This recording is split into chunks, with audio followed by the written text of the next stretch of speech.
Best 7 Japanese Restaurants.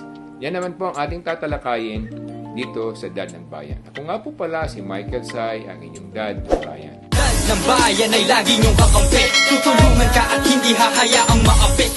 Marami sa ating mga kaibigan nagtatanong, ano ba ang pwede nating puntahan ng mga Japanese restaurants na nasubukan nyo na at alam nyo medyo masarap at hindi naman kamahalan. Merong may kamahalan at merong hindi naman kamahalan. So simulan natin sa number 7 is Chumura.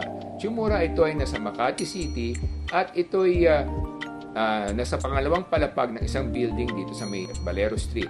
Ngayon, ang kanilang mga chef doon ay mga Hapon at ang presyo nila may konting kataasan pero kakaiba rin ang kanilang mga inilalatag ng mga Japanese dishes. Medyo authentic talaga, lalo na yung kanilang mga sashimi, yung kanilang mga sushi at mga tempura at mga steaks. So yan ang number 7. Puntahan natin yung number 6. Number 6 is Tsukiji.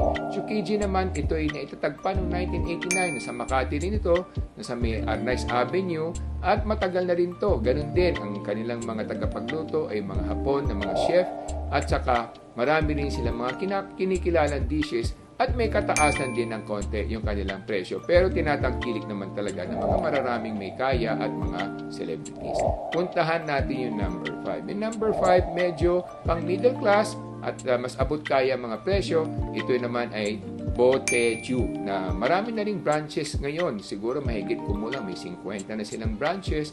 At ito ay pagmamay-ari ng founder din ng Viva Films. At naparami rin nilang mga pagkain na katulad din ng mga ibang Japanese restaurants, talaga namang pag natikman ninyo, okay din. Masarap naman. Tapos puntahan natin yung number 4. Number 4 is Choto Mate. Ito naman ay sa BGC. Ganun din, ito ay marami rin silang mga nilalatag ng mga Japanese food at mga gyoza nila, kakaiba rin. At yung kanilang mga tempura at mga teriyaki, napakasarap din. Puntahan natin yung number 3. Number 3 ay Ogawa. Ogawa naman matatagpuan to sa BGC rin, sa Fort Bonifacio.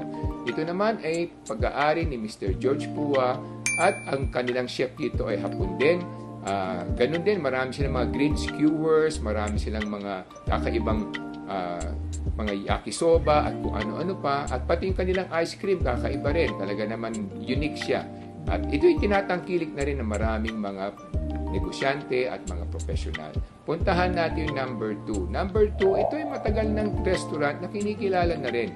Kimpura. Ito ay tinatagpan noong 1970 at ang may nagmamay-ari si Peter Nang. May mga branches na rin sila.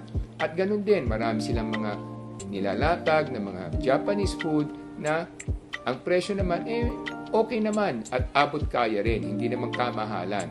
Pero masarap din. Number 1 sa listahan natin is Senryo. Senryo, ito ay matatagpuan sa Mandaluyong.